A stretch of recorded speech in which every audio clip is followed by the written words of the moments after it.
If you've got a hitter who looks like this, instead of like this, and they keep hitting weak pole side ground balls, did you know there's a feature inside of Blast Motion that can actually show you a really cool way to identify why that's happening? But before I show you that, let me explain why this matters so much for actually helping kids change a rollover type of pattern where they're hitting too many pole side ground balls. And if you've tried telling them to stop rolling over and it hasn't worked, this is the stuff you got to pay attention to. Because here's the problem. Most kids can't actually fix a mechanical issue because they can't feel it. And this is something researchers have studied for a long, long time, where they took athletes trying to improve their vertical jump, for example, and they split them into two different groups.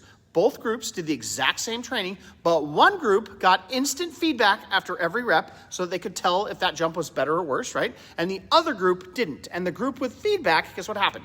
They improved 10% more. And the reason why was because instead of guessing about what was going on, was that actually better? Was that actually worse? When they can't feel the difference of a quarter inch being better or a quarter inch worse, which made it so they couldn't connect the dots of a different slight feeling in their body to whether that helped performance or hurt it, the group that got instant feedback was able to close that loop and use it, and they learn faster. That's why they saw the 10% gains. And the group that didn't, they're just guessing, so the progress is slower. So when it comes to hitting, let me show you this feature I was talking about earlier. Where inside the Blast Motion app, there's something called the 3D bat path. And a lot of people, they have the app, but they don't really know what it's doing. So I want to break this down for you because it's really cool. Because it lets your kids see what the barrel is actually doing through contact. And so, for example, when a kid is hitting too many pole side ground balls, what's happening oftentimes, one of the mistakes, is they're rolling over, right? So when their wrists don't stay palm up and they roll, the barrel goes up.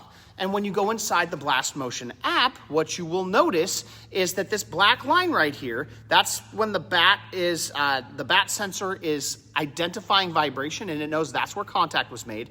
And it can tell if their wrists are rolling, the line goes up. And that's how you know your kid is rolling over. And I've had this happen time and time again, where you tell a kid, hey, you're rolling over, try to stay palm up, and it just goes in one ear and out the other. But the difference when a kid can see that line going up right after their swing, and then one time it doesn't, instantly they're able to feel the difference. And that instant feedback tied with the feelings they just felt in their body allows them to have way better breakthroughs. So this type of feedback is exactly what we started to use this offseason with my daughter. She was rolling over a lot of balls and getting a lot of weak pull side grounders. So instead of just telling her what to do, we used this tool so she could see her bat path after every swing. And over time, she cleaned it up, and now those are turning into pull side line drives. And the best part is I don't have to be the nagging dad who's always telling her what she's doing wrong. She just lets the tool give her the feedback. Now, even with really good feedback like this, some kids will still struggle to fix this. I've run a facility, and so I've seen this and I know what's going on underneath the hood. And the reason that they might still struggle is because it's not always a swing problem. So sometimes there's something actually going on inside of their body that's making it hard for their wrists to perform correctly. So in the next video, I'm gonna show you the first 3 movement tests you should run on your kid today to see if there's something else going on that's causing this rollover pattern to happen. Because once you fix that, then everything else does get a lot easier when it comes to not hitting pole side ground balls. So click the video right here and I'll walk you through it step by step.